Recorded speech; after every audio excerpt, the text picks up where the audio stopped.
As part of my What I Learned series, this video covers the beginner ghost farm in Halnir Cave. This area is suitable for level 17 plus. Even players in their mid-20s may continue to join this farm for gold. You can make a lot of gold doing this ghost farm, and that will depend on how efficient your team is. For long farming sessions, re-clearing the black rows due to deaths or getting a replacement to the camp can add a significant amount of downtime. Here's a map view from Shalizam. To get to the farm location, you'll need to make your way through the black rows area. If you're level 20 or higher, you can easily avoid the ratkin and make your way to the black rows starting area. For characters lower than level 20, invisibility and stealth may help, otherwise your party may need to clear mobs. Clear the black rows until you're past the gate and open the door into the room where you'll set up camp.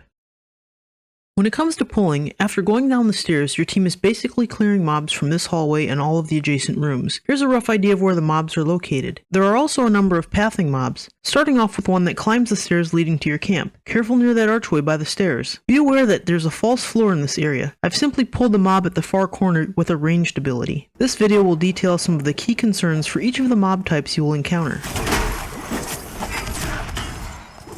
Soldier and Disciple mobs aren't too dangerous. Soldiers can mitigate damage if allowed to gain their shield wall buff. A well-timed stun can prevent this.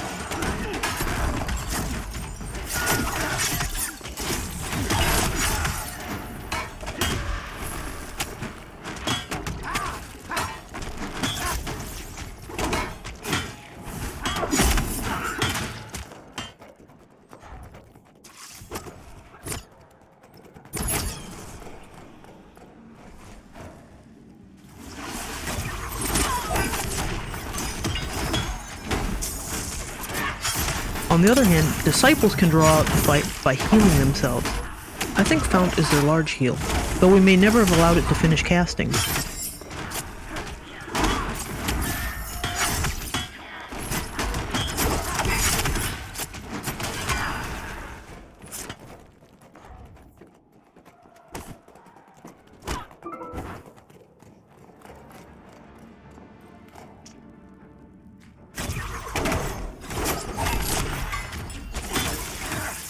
Strikers are a mob of the rogue archetype. They will backstab and can cause heavy damage using Wrath of Wraiths. The Wrath skill is a priority to cancel on all mob types other than the Disciple.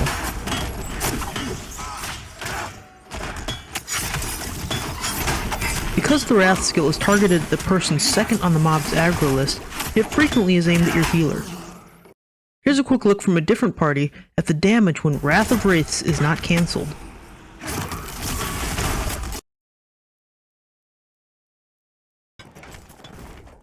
I think most people agree that Mana Weavers are the most dangerous mobs in the early Ghost Farm. They have very high damage abilities. Ethereal Blast is a big nuke, and Blast is the first skill that the mob uses. So be careful when pulling and try to line of sight the mob to prevent getting blasted. The most dangerous skill, however, is Unmortal Surge. This is a high damage AoE and it can wipe out your tank and melee if not interrupted. This is typically the second skill the Mana Weaver uses, so be ready for it early in the fight, and potentially repeated depending on the time to kill your party can achieve. Here are a couple clips showing the damage the Ethereal Blast can do, and the disaster that most likely follows if Unmortal Surge is not cancelled.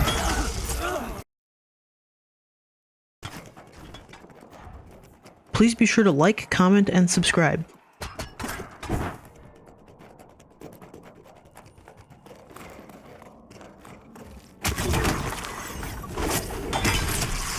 Cripplings are a more advanced mob that are also found in the lower Ghost Farm.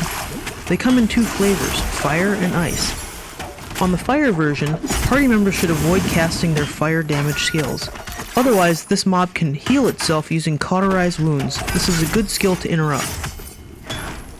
For the ice version, Ice Spike is the big skill to cancel. This is an AoE damage, knockback, and places bleed on the players. The mob will also frequently cast Flash Freeze, which will stress your healer as it's an AoE stun.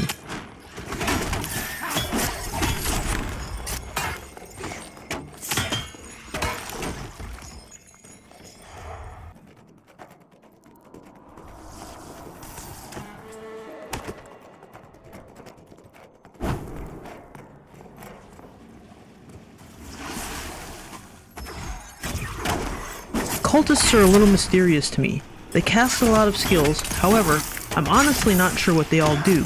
Once again, Wrath of Wraiths seems like the go-to priority cancel. If you have more insight to this, let me know in the comments why some people declare the cultists to be so dangerous.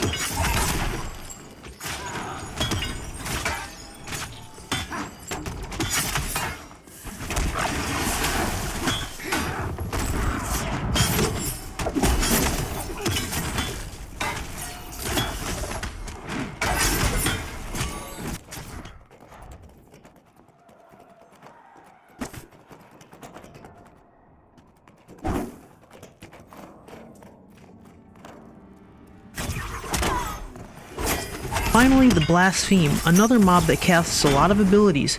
The one to watch for the closest is Sanguine Symbiosis.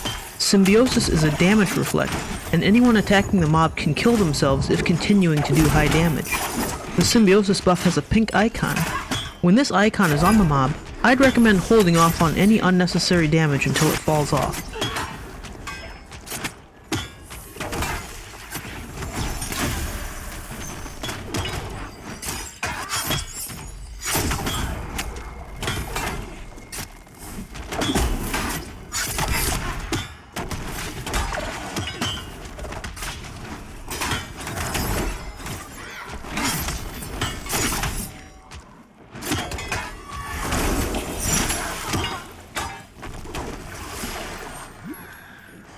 In terms of items, many people are keen to obtain the Beads Necklace. This is a unique item, and it drops frequently enough that over the course of a half a dozen farms I've been in, I've seen many of them rot because everyone already had one. Another video in this series is about the orc camps in Avendyr's Pass. Since making that video, I've heard there was some monk gear itemization for the AVP orcs. Perhaps these battle wraps were recently added to the ghosts. I never saw them from previous farms, but just today I've seen 2 of them. For the group shown here, we spent a total of 1.5 hours. Please be sure to check out the other videos on the What I Learned playlist. 2436.